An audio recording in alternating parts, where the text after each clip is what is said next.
I think that's the main thing in life, where you want to be, where you're the happiest, and we're happy in Oshawa. And how did you get into, oh wow, should I ask?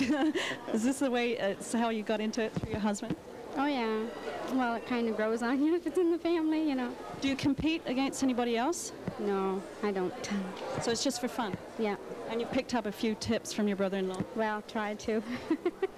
Do you ever cheat?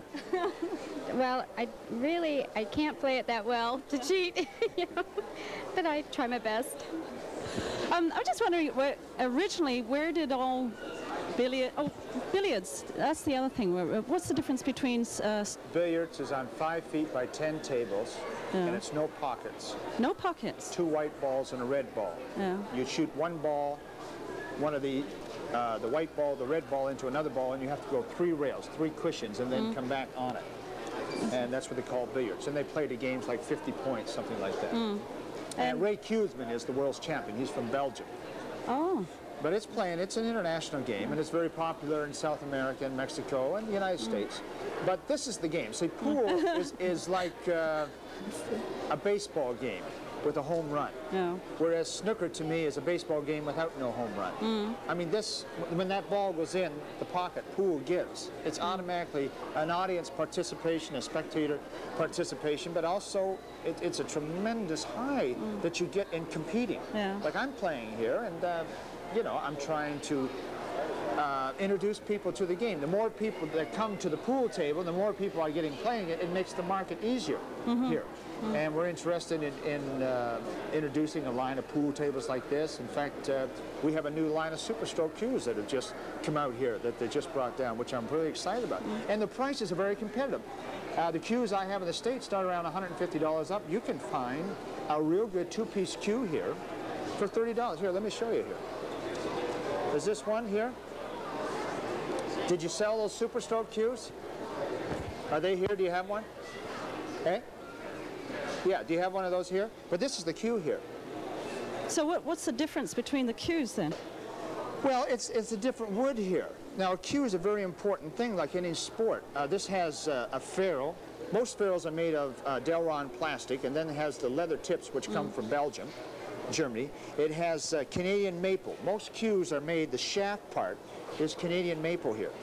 Then the joints are made of, this is very important, the type of cue. The cue that I use is 20.5 ounces, 57.5 inches long, and 13 millimeters. I like a good sized tip because I use it for doing trick shots a lot. So it adheres to the cue ball better. Where if you have a smaller tip, like when you play snooker, they have the small 11, 12-inch millimeter.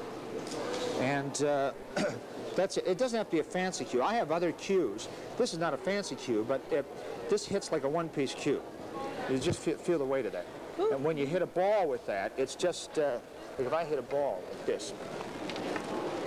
So the idea, a 2-piece cue is good, but the idea is the solid hit. Now watch, I'm going to draw the ball. See that draw back there? Because the whole hit of this is like a 1-piece cue. You got the solid hit in it. My brother here, in fact, this is the line of cue that I have in the States here. Are they all the same size? Or would you have, say, free... No, now Audrey would take a lighter cue. She would have like a 16 or 17-inch ounce, whereas a man would use a 19 or 20-inch ounce. And the reason for that is because they don't have the weight. The whole thing is in the arm, the stroking in the arm, where the cue becomes an extension of the hands and the arms. And that's when you get the expression that they're in stroke, they can't miss, like in the movie with Paul Newman, George C. Scott, and Jackie Gleason, you know, where Paul Newman comes up and says, hey, I don't rattle, kid, you know, don't hustle me, you know, let's play pool. And he says, I can't miss. You better get on me. He's talking to George C. Scott, right? Because that cue became like an extension of his arm. It's like you warm the mind before you warm the hands. Do you do any warm-up exercises, would you, before a competition? I mean, like, not just on the table, I mean, sit-ups. Well, I don't do a lot of sit-ups. No, I just wondered if to get the blood flowing, and I just wondered if you... No, see, now playing pool, when I'm walking like, I'll do this exhibition for 2 or 3 hours here. I'm walking like 2 or 3 hours around the pool table here, right? And the bending and the stretching and the squatting and the walking around is very therapeutic. And it's good exercise. That's enough. I'm not one of these guys you see running down the banks of Phoenix, Arizona, you know, in the hot sun, because I'm getting enough exercise here. If I play pool every day for 15 or 20 minutes, that's enough exercise for me, because as I'm playing, I'm doing some of those Charles Atlas isometric exercises where, you know, you tighten up the muscles. Like when I'm playing, I'm trying to tighten up my abdominal muscles. When I'm stretching over, I'm like tightening up, you know, biceps or so. A good pool player does not want to be muscle bound. You know, like a fellow like Arnold Schwarzenegger would have a little difficulty in playing. The thing is just to be firm and trim. Yeah. And there's a lot of, Willie Mosconi says that a lot of this game is in the legs. The strength of... But a lot of the world famous ones originally, you know, the ones you see on the movies and that, some of them were kind of chunky. You're speaking about Minnesota Fats? Yeah, well... I just wondered how he ever did win. Well, Minnesota Fats is a character. He's like the world's famous, the world's greatest pool player, because you can go anywhere. I played pool anywhere, and if you could ask them about pool, they'd say Minnesota Fats, right? I mean, there's three names. You know Minnesota Fats, or you know Willie Mosconi, you know Superstroke, Bruce Christopher, right? And these guys are legends in their time, but Minnesota Fats is a man that has greatly promoted the game over the years. And when they came out with the movie The Hustler in 1961, they patterned it after his life. He was a hustler out of New York City, and he was a fat guy. But when he plays, because of his weight, when he plays, see, most people when they play, like Willie Mosconi, I'll show you a Willie Mosconi stand. He gets down like this. He shoots down like this. He gets way down, and he shoots. Now, when Minnesota Fat shoots, because of his weight and that, he shoots over it like this. And the reason why he does it, and I understand why he does it, because as I'm doing more exhibitions now, I realize you get tired after a while. And the reason, he's just sort of standing over the ball. And actually, you get a good stroke in it. You see, he does so many exhibitions and so many speaking engagements and so many trick shot shows that he doesn't want to get way down on the ball. And it's the same thing, because basically what makes a good pool player is just to follow through. See, now whether you do it like that and follow through, or you get down on the ball. Now, Willie Mosconi he doesn't like to miss, right? He's such a definitive player. He would really get down and, you know, bring the ball back to a circle of a good pool player will be able to telegraph the cue ball to where about $2 silver are. Parking the ball is not difficult. There's basically only 5 places you hit the object ball. Okay.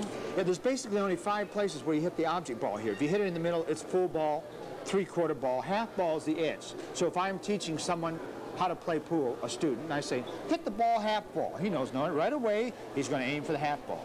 Then a 1/4 ball and thin ball. Thin ball is that you can reverse the ball back. Like if you had a shot like this and a shot like this, you can still pocket the 5 in the left corner pocket to it. Now, the thing about this, the cue ball is, for years, there was a great misunderstanding about this ball, and they didn't know. You have to know how to control this ball. The whole intellect, the whole science, the whole importance of the game is knowing where the white ball is going. And what you do, instead of me saying, well, hit the ball high right English, I would say hit it at 1 o'clock. So you cut it up like a clock. But instead of saying hit it at low left English, I say to my student or pupil, I say hit it at 7 o'clock. So now if I said to you, I have a certain shot, and I say there's the 5 ball, it's a 3/4 ball, and we need to hit this at 3 o'clock, right? Doesn't that make it easier to you? So now instead of hitting it full, I'm going to come over to the middle of the ball, 3/4 ball, and I'm going to hit this at 3 o'clock. So when I hit the ball, then it's going to go to the cushion. The cushion? The cushion is the rail here. There's rubber underneath here. When the ball comes here, because it's a cushion, it's going to rebound. So after you hit the ball, the carom point to the cushion, it's very important to know where the ball is going to come out. So then when I say 3 o'clock, I know how that English is going to take it.